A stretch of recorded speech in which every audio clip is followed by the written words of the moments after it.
You're listening to Channel 98.9 FM. This is Silvis, and it's time once again for Corry Blue Zones Project Speaker Series. And with me in the studio today from the Blue Zones organization lead is Jennifer Eberlein, and our guest today is Denise Steib. She's the Human Resource Manager at the Corry Counseling Services. Thank you, Brian. Thank you. So real quickly, for those that aren't familiar with Blue Zones Project, Jennifer, why don't you explain real quick the project? Sure. Blue Zones Project is a 3-year project here in the Corry community with a focus on improving community health and well-being. Blue Zones Project are nationwide. In fact, the first project was in 2009. They're now in over 50 communities. Corry is project number 47, and that is thanks to our sponsors of Highmark Health, UPMC, and here locally, Corry Memorial Hospital, which is an affiliate of Lecom Health. And what I love about Blue Zones Project is the uniqueness. It focuses on environment. So yes, we do partner with people to help them make healthier choices, but to help them succeed, we need community partners to help set them up for success. So we do a lot of policy work in relation to walk and bike ability of the community, access and nutrition, access to healthy fruits and vegetables, and then nutrition education. And then also really important community partners are organizations. So referencing schools, restaurants, grocery stores, and today we're focusing on worksite well-being, and that's why Denise has agreed to come in and speak a little bit about their experience with Blue Zones Project. Great. So what's in it for the employer? I mean, healthier employees tend to be happier, more productive, less apt to miss work, and hopefully they can help drive down healthcare costs.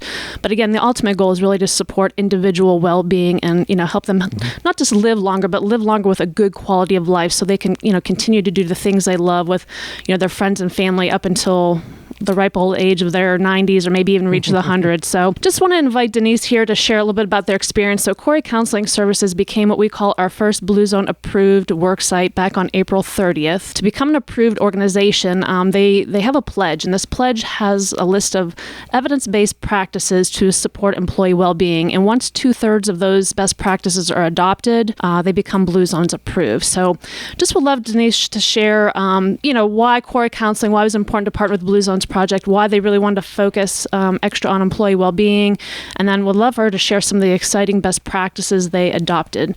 And in case she forgets, I have a great list here because I'm really excited about certain best practices they adopted. I think they're pretty cool. Well, I think it all started with the director, Karen Corry, hearing about it and presented to our board of directors, and they were very excited about it. And so we presented to the staff, and it was about, again, having a healthier work environment, having healthier staff, and hopefully, that presents happier people and a better work environment for all of us. Some of the things that we did, I think one of the first things we looked at is we made a downshift room in our building, and we took this small little storage room that had nothing on the walls. They were just probably the original walls that were there. There was a cement floor, couple shelves with like paper towels, toilet paper, supplies, and basically a closet. And we took and cleaned it out and painted the walls, added carpeting to the floor, put in a really nice, comfortable round chair, added some dimming lights, added those kinds of things. There's a CD player so we can listen to like nature sounds, things that are soothing. It's a really nice, comfortable room for staff to go and just take a few minutes just to take a breath and just take a break. Mm-hmm. And staff seem to like that. It's a very comfortable space. Yeah. Maybe to recharge your batteries a little bit. It is definitely. If you're having a stressful day, you can kind of go there and unwind a little bit? Yes, that's one place you can go and nobody will bother you. The door closes. You can hang a little hanger on the outside saying, hey, this is occupied and I need a break. One thing that we also added in a volunteer time off policy, which allows the employees up to 7.5 hours they're given that they can take and volunteer within the Corry community for a nonprofit or a community activity, maybe Blue Zones or whatever might be needed. They can take in increments, which is really kind of nice. So people don't have to take a day off. They can take 2 hours and go do something, or an hour for somebody. So that has been, I think, very popular. I mean, we've had being that this has been a really odd and different year, we still have had 55 hours utilized from this past year that people were able to volunteer somewhere in the community. So they can go and volunteer, and it doesn't come from their PTO, paid time off? It does not. It does not. They're automatically, they're given 7.5 at the beginning of the year, and here you go. Anything else that you've done over the past year? What we did this past summer is anybody who goes by our building would have noticed planters out front. We had 5 planters, and we have 5 different departments, and each department took over those planters and planted some type of food item that we could utilize in our potluck moais. We could give to clients if we wanted to. There was herbs out there. We had tomatoes. There was, I think, strawberries and garlic and all those kinds of produce that you could grow just in a container garden. And they're not very big, but they were enough to provide some products and produce that we could give to people. Right. We've had staff when we were doing the planters wanting to know, when can we do it, and get started on it. And when we do the potluck moais, we've done a few. Again, with COVID, it's a little bit hard, but people want to try new recipes. And this has been a great time for people to say, hey, let's try this, or I'm going to try that. You know, we normally don't have potluck moais or have kind of luncheons where you don't have, you know, pizza and subs, but we have people who are making baked spaghetti squash and, you know, turkey meatballs. So something different for people to try. A little healthier options. Try different recipes, because they're like, oh, I never thought of that, or I wouldn't have tried that at home. Yeah, and Brian, if I can actually just interject there, you know, obviously Denise gave a array of examples of best practices they adopted. So when you work with a work site, that pledge I talked about, that worksite pledge, that doesn't just focus on physical well-being, but it also focuses on social well-being, employees' sense of community, their sense of purpose in life, and their financial well-being.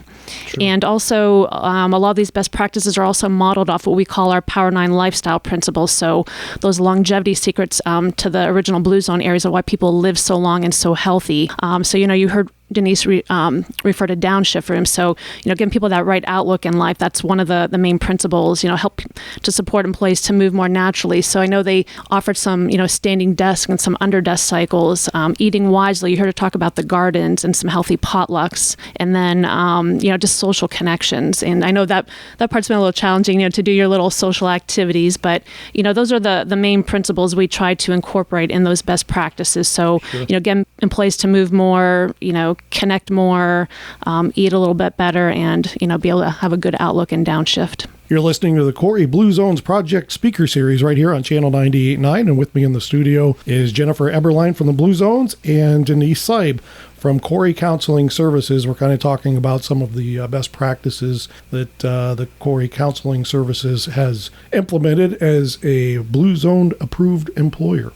What about the staff, their reaction to the things that you've done over the past year? You know, I think some staffers, you know, were hesitant because they felt that we were trying to make them do something that they might not want to. And as time has gone on, I think they've realized that it's about choice and get involved in what you want to do and what you want to take away from it. Mm-hmm. You know, we can offer all this stuff, but we want you to be able to pick and choose on what works into your lifestyle. So as we go on, more people said, oh, I want to try this, or I want to do this, or can I see what that's about? So we're getting people to think a little bit healthier. We have a lot of staff who do not live in the Corry area, but they're able to take a lot of this stuff with them to their communities and to their families and to their homes. Sure. And the people who are here can certainly expand on what we're doing within this community also.